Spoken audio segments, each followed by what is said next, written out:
Hello, my dear friends, students, parents. Welcome to my channel. This is समस्या तेलुगु।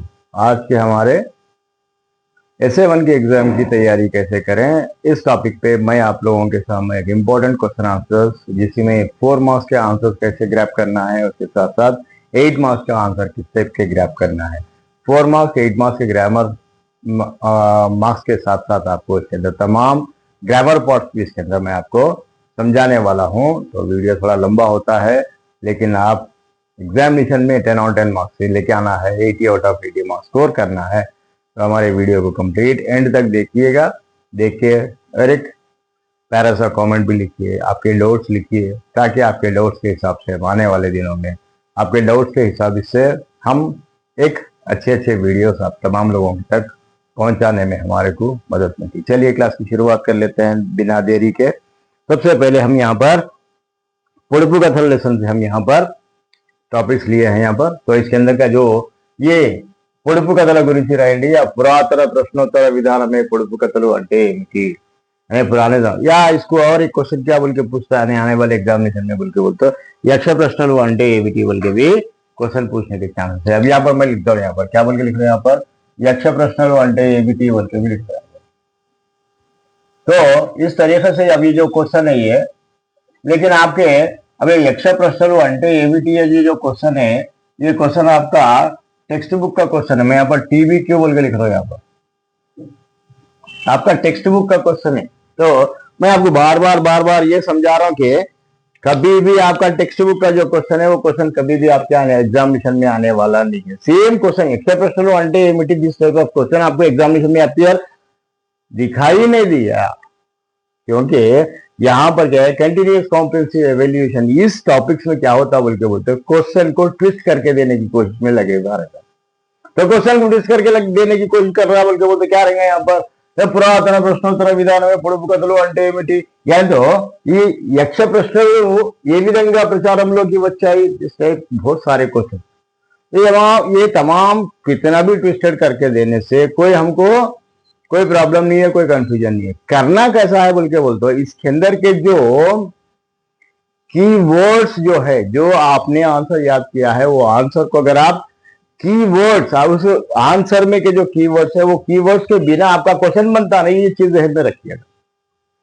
तो वो questions को देख के आप आंसर जब याद कर रहे हैं तो आपको ऑटोमेटिकली हाँ ये मैंने ये आंसर याद किया था तो ये आंसर मेरे को लिखना है बल्कि इस टाइप का आपको समझ में आने लगता है। तो चलिए यहाँ पर अब मैं यहाँ पर इसका आंसर पढ़ रहा हूँ। महाभारत वर पर्वमुलो यक्ष रूपी धर्मदेव धर्मजुल संभाषणे। तो वह महाभारत का एक लड़ाई चल रहा था, उसके अंदर ये धर्मदेवा धर्मजा ये दोनों का कन्वर्सेशन है। तो वहां पर उस टॉपिक में एक टॉपिक ऐसा आता है कि वो टॉपिक किसी को समझ में नहीं आता, तो समझ में नहीं आया तो ये दोनों डिस्कस करते थे आखिर बात ये क्या है, ये समझे ना। श्री कृष्णा अर्जुना और इन लोगों के बीच में जो ये जो कन्वर्सेशन चलता था वो कन्वर्सेशन के बारे में ये दोनों को भी समझ में नहीं आता। तो విడదీయరాని చిక్కును గురించి చెప్పవలసి వచ్చినప్పుడు ఇది యక్ష ప్రశ్న అని। जब कभी भी ऐसा प्रॉब्लम जो अनसॉल्वेबल है, सोल्यूशन नहीं है, उसका सोल्यूशन कैसा नहीं रहेगा। तो इधर भी बराबर ही बोल रहे हैं, इनकी भी बात सही है, इनकी भी बात सही है। अब बोले तो बोले क्या करे तो करे क्या, ऐसा मसला है।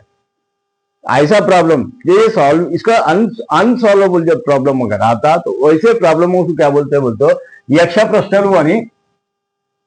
यक्ष प्रश्न అంటే गड्डू समस्या అని అర్థం। तो ऐसे प्रॉब्लमों को, ऐसे जो अनसॉल्वेबल प्रॉब्लम है उन प्रॉब्लमों को क्या बोल के गड्डू समस्या, सोल्यूशन मिलना मुश्किल है, इसका सोल्यूशन मिलना मुश्किल है। तो ऐसे प्रॉब्लमों को क्या बोल रहे हैं बोलते यक्ष प्रश्नలు बोल के बोल रहे। तो ये आपका एग्जैक्टली 4 मार्क्स का क्वेश्चन है। अब एग्जैक्टली 4 मार्क्स का जब क्वेश्चन रहेगा तो एग्जैक्टली 4 मार्क्स के क्वेश्चन के बाद में फिर इसके बाद में हमको 8 मार्क्स का आंसर करना है। तो फिर जब 8 मार्क्स का आंसर करने के लिए क्या करना पड़ेगा तब उसके बाद। तो अब यहाँ पर उसके बाद नेक्स्ट क्वेश्चन आपका क्या रहेगा, పొడుపు కథలు అంటే ఏమిటి बोल। ऊपर का तो एक 4 मार्क्स का क्वेश्चन आंसर हाई से, सेकंड में जाए పొడుపు కథల गुరించి रायंडी बोल के बोलता है। ये भी 4 मार्क्स में अगर दिया तो किस टाइप का क्वेश्चन देता, तो वहां पर आपको बताता हूं। अब ये आपका क्या था, ये टेक्स्ट बुक का क्वेश्चन था। ये क्या था, ये आपका ये टेक्स्ट बुक का क्वेश्चन था। लेकिन ट्विस्टेड क्वेश्चन क्या रहेगा, ट्विस्टेड क्वेश्चन क्या आएगा या TW क्वेश्चन बोल के जा रहा हूँ। ट्विस्टेड क्वेश्चन क्या रहेगा, ప్రహేళికలు విచ్చుకథలు మారుకథలు శాస్త్రం అంటే ఏమిటి, अरे सर हम तो पढ़े थे या పొడుపు కథలు के बारे में पढ़ो बोल के बोले, పొడుపు కథలు बोल के बोले। अब ये भी तो सही, పొడుపు కథలు మన వారసత్వ సంపద రచయిత్రి ఎందుకు అన్నారు। ये जो रिडल्स है, रिडल्स हमारे खानदानी परंपरा से आ रहा सो है, ये उनको हमको याद करना है, सीखना है, लर्नना है। तो हमारे रियल लाइफ में कितना यूसेज है, क्या है, कौन रिडल्स आज के जमाने में यूज कर रहा। हम तो व्हाट्सएप, फेसबुक, इंस्टाग्राम के जमाने में चल रहे हैं, हमको मीम्स चाहिए, बहुत सारी चीजें चाहिए। तो हमारे पास अब यहाँ पर क्या बोल रहा है, ये పొడుపు కథలు మన వారసత్వ संपदा, ये हमारा परंपरा है, ये खानदानी पुरखों के जमाने से चलते हुए आ रहा था। हमको क्या करना, तो वो जो चीज को हमको बचा के रखना है या कुछ भी करना है, बल्कि हमारे रचयिता पाकाला यशोदा रेड्डी क्यों बोली बोलते यहाँ पर ये क्वेश्चन है। ये क्वेश्चन ऐसा भी है। और एक क्वेश्चन क्या करता है, పొడుపు కథల గురించి రాయండి के बोलने के बदले में ప్రహేళికలు, విచ్చు కథలు, మారు కథలు, శాస్త్రం అంటే ఏమిటి बोल के भी ऐसा भी क्वेश्चन कर सकता। अरे सर यहाँ पर हम तो పొడుపు కథలు के बारे में पढ़ते हैं, ప్రహేళికలు, విచ్చు కథలు। अरे ये ప్రహేళికలు बोलो, విచ్చు కథలు बोलो, मारू कथल बोलो, शास्त्र बोलो, तमाम ये పొడుపు కథल के पर्यायवाची शब्द है, सिनोनिम्स है ये। या పొడుపు కథలు बोलो, मारू कथल बोलो, పొడుపు కథలు बोलो, ప్రహేళికలు बोलो, పొడుపు కథలు बोलो, విచ్చు కథలు बोलो, పొడుపు కథలు बोलो, शास्त्र बोलो। अलग अलग एरियाज में अलग अलग नामा पुकारते हो साथ से। मुझे क्वेश्चन ऐसा डायरेक्ट देने के बदले में क्या कर रहा हूं, उन्हें ट्विस्ट करके दे रहा। चलिए इसका आंसर लिखिए। పొడుపు కథల్లో నిగూఢమైన అర్థాలు కలిగి ఉంది। तो ये जो పొడుపు కథలు, ये जो रिडल्स है, ये रिडल्स में ऐसा सीक्रेट मीनिंग छुपा हुआ होता, ఆలోచనాత్మకంగా ఉంటూ జ్ఞానోదయాన్ని కలిగిస్తాయి। आलोचनात्मకంగా सोचने पे मजबूर कर देता हो। कोई सा भी रिडल अगर सामने वालों को हम पेश कर दिए तो क्या होता है, उन्हें सोचने लग जाता। अरे इसका मतलब क्या हो गया, इसका मतलब NEWS, न्यूज। न्यूज कैसा मतलब, नॉर्थ, ईस्ट, वेस्ट, साउथ, 4 डायरेक्शनों में हमारा दिमाग काम करने लगता, सोचने लगता। ఆలోచనాత్మకంగా ఉంటూ జ్ఞానోదయాన్ని కలిగిస్తాయి। अभी इसके अंदर क्या मिल रहा है, हमारे नॉलेज मिलना शुरू हो रहा है, ज्ञानोदयाన్ని కలిగిస్తాయి। రాయలసీమలో మారు కథలు। अब रायलसीमा किसको बोलेंगे, तकरीबन बच्चों से पूछते तो मेरे ऑनलाइन क्लासेस में बच्चों से पूछते थे कि रायलसीमा क्या है, रायलसीमा प्लेस है सर, रायलसीमा ये है सर, रायलसीमा ऐसा है। तो हमारे पास जब बाइफर्केशन नहीं हुआ तेलंगाना आंध्रा में, तब क्या होता, रीजन से कोस्ता एक रीजन, कोस्ता आंध्रा, तेलंगाना, रायलसीमा, ऐसे कोस्ता, आंध्रा, रायलसीमा, तेलंगाना, ये 4 यूपी में रहे जब अलग अलग रीजन थे। तो वो जो कड़बा, कर्नूल, अनंतपुर, चित्तूर, ये 4 डिस्ट्रिक्टों को मिला के रायलसीमा का एरिया बोलते हैं। कड़बा, कर्नूल, अनंतपुर, चित्तूर, ये 4 डिस्ट्रिक्टों को मिला के ये रायलसीमा का एरिया। तो रायलसीमा में क्या बोलते बोलते हो, मारू कथलू बोलते। अब यहाँ पर పొడుపు కథలు नहीं बोल के मारू कथलू बोलना शुरू कर रहे। करीमनगर लो शास्त्रम, करीमनगर लो शास्त्रम, करीमनगर में उसका नाम क्या बोलते हैं, शास्त्रम बोलते हैं। విచ్చు కథలు, ప్రహేళికలు అనే పేర్లు కూడా, इसके अलावा విచ్చు కథలు, ప్రహేళికలు बोल के अलग अलग एरियाज में अलग अलग नामा यहाँ पर इस टाइप से भी बुलाया करते। तो उसके बाद में గోడ మీది బొమ్మ, గొలుసుల బొమ్మ అంటే తేలు అని అర్థం। గోడ మీది బొమ్మ, గొలుసుల బొమ్మ అంటే తేలు అని అర్థం। अब यहाँ पर గోడ మీది బొమ్మ, अब ये कोसा घोड़ा आई है, घोड़ा का मतलब क्या हो गया, घोड़ा का मतलब हो गया वॉल। घोड़ा मीदी बोम्मा, बोम्मा का मतलब हो गया डॉल। घोड़ा मीदी बोम्मा, गोलुसुला बोम्मा, गोलुसु का मतलब होता है चेन। मैं यहाँ पर आपको पिक्चर डाल के भी बता रहा हूँ, समझा रहा हूँ, ताकि आपको आसानी के साथ समझ में आ सके। तो घोड़ा मीदी बोम्मा, गोलुसुला बोम्मा अंटे तेलु అని అర్థం।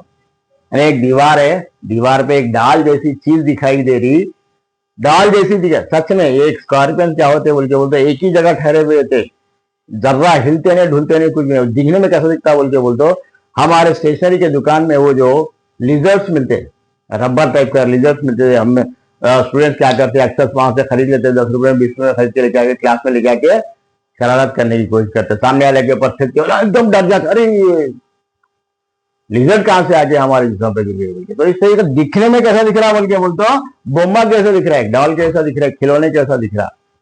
గోడ మీది బొమ్మ, గొలుసుల బొమ్మ, వచ్చే పోయే వారికి వడ్డించే, आने जाने वालों को हल्लू टिपका देते।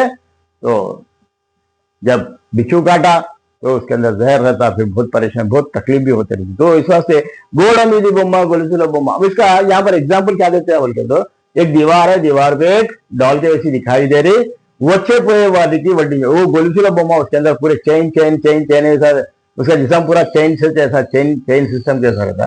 గొలుసుల బొమ్మ వచ్చే పోయే వారికి, जो आने जाने वालों के ऊपर हम लोग डंक मारना शुरू कर देता। ये आपका रिडल था।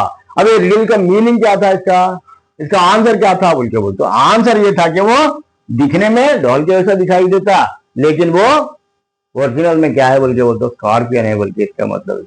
तो इस टाइप के रिडल्स हमारे पास बहुत सारे देते चले गए। अगर तमाम रिडल्स जो है ना, अभी रिडल्स क्या है, ये आज के जमाने में पूरे रूइंड हो गए, दफनाए गए।